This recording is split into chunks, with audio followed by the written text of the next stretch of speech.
Nursing পেশা ও নার্সদের নিয়ে কটূক্তি করায় আগুলঝাড়া উপজেলার হাসপাতালে মানববন্ধন অনুষ্ঠিত। আগুলঝাড়া থেকে মোহাম্মদ শামীমুল ইসলাম শামীমের পাঠানো প্রতিবেদন।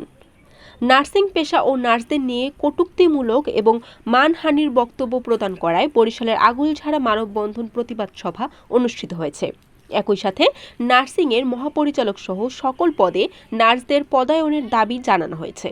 পেশা ও নার্সদের নিয়ে কটূক্তি করায় মহাপরিচালক মাকসুরা নূর সহ নার্সিং ও মিডওয়াইফারি অধিদপ্তর এবং বাংলাদেশ নার্সিং ও মিডওয়াইফারি কাউন্সিলের সকল নন নার্সিং প্রফেশনাল ক্যাডারদের অপসারণ এবং নার্সদের পদায়ন নিশ্চিত করার লক্ষ্যে আমরা আজকে মানববন্ধন করছি।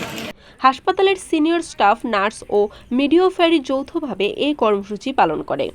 আজ শনিবার সকালে উপজেলা স্বাস্থ্য কমপ্লেক্সের সামনে নার্সিং সংস্কার পরিষদের ব্যানারে মানববন্ধন প্রতিবাদ সভা অনুষ্ঠিত হয়।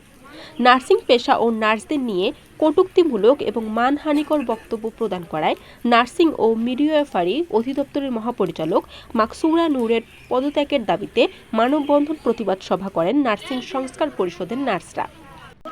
যিনি রয়েছেন আমাদের নার্সিংয়ের মহাপরিচালক, উনি আমাদের নার্সদেরকে নিয়ে যে কটূক্তি করেছেন, আমরা অনতি বিলম্বেই তার পদত্যাগ চাই।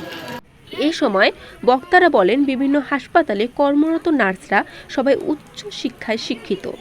দিন রাত পরিশ্রম করে তারা রোগীদের সেবা দিয়ে থাকে, অথচ নার্সিং ও মিডওয়াইফারি অধিদপ্তরের মহাপরিচালক মাকসুরা নূর নার্সদের সম্পর্কে জঘন্য কটূক্তি করেছে।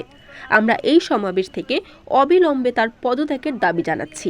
পাশাপাশি নার্সিং এর মহাপরিচালক সহ সকল পদে নার্সদের পদায়নের দাবি জানাচ্ছি। বরিশাল.নিউজ।